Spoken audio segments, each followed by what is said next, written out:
Another day, another Mets catastrophic injury. The injury bug has plagued the New York Mets early on in spring training. What does this mean for us heading into the season? Could it have an impact on some of our prospects? We're going to break down all the latest New York Mets news next on MetCast.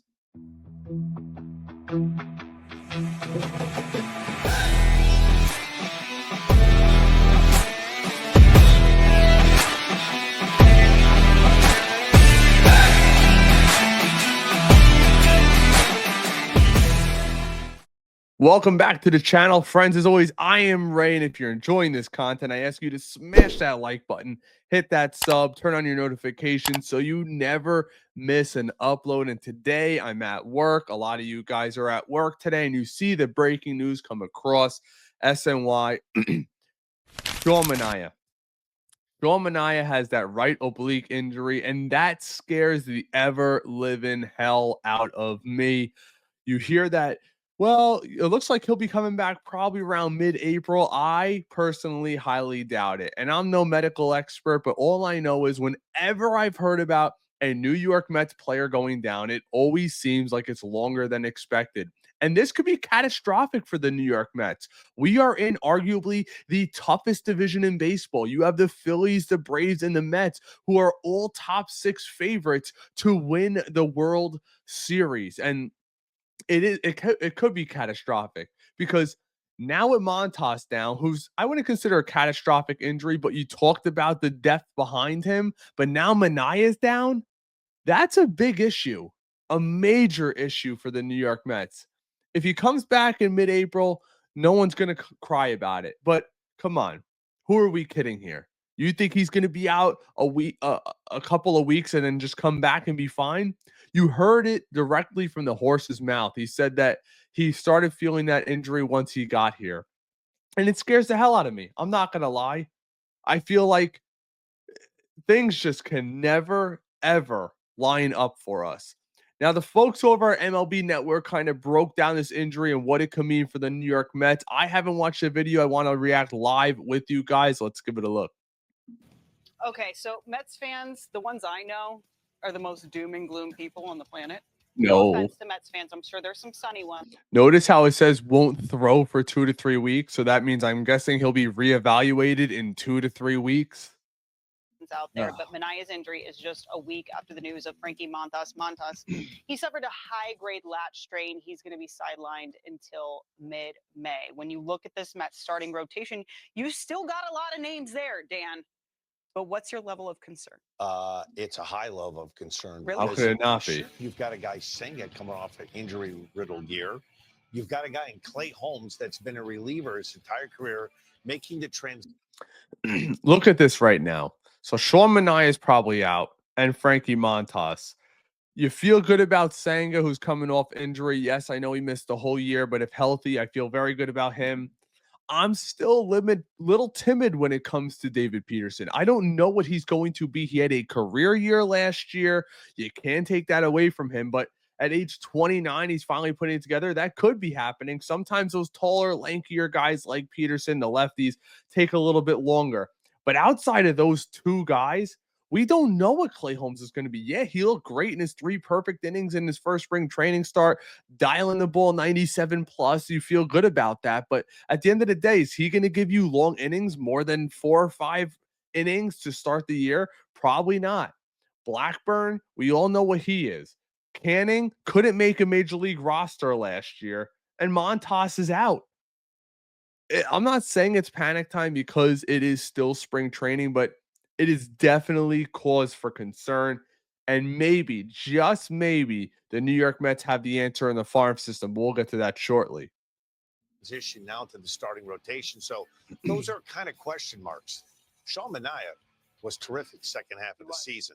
And I'm a big fan of David Peterson. He excelled in any role that the Mets had him do, starting, relieving. Blackburn back healthy. Griffin Canning probably in the mix, one of those starting spots.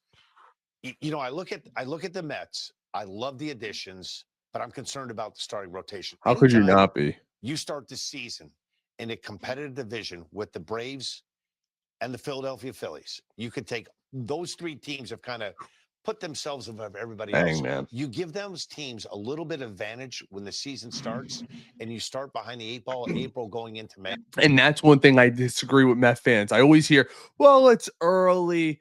You know what? The division came down to one game a couple years ago. We barely made the wild card last year. These early April games matter. I hate that saying. Can't stand it. Well, it's April. Give somebody time to warm up. In a division that's this close in the National League East, there is no time to make up. You saw what happened last year. 0-5, 11 games under. We are chasing the entire year just to back into a wild card spot. You don't want to have that, especially with the talent that's on this team. And I'm really hoping the pitching doesn't hold us back. This is going to be a testament to what Jeremy Hefner is as a pitching coach and the development that David Stearns has as a general manager. He finds these guys, pulls them out of thin air, and they turn out to be good. They get in that pitching lab. Let's hope that's what happens again this season. And those 3 or 4 games that you fall back may cost you when it gets to late August, early Right. September. I'm very concerned. I wouldn't be as concerned if I knew Clay Holmes had already pitched 108 innings. And if you could tell me that Senga's going to make 30 starts to give them 108 innings, my concern wouldn't be as much. But those two things are questions. There are still some notable free agent starters out there. One of them being a former Met in Jose Quintana. You know, does it make sense? Been calling for Jose for a long time.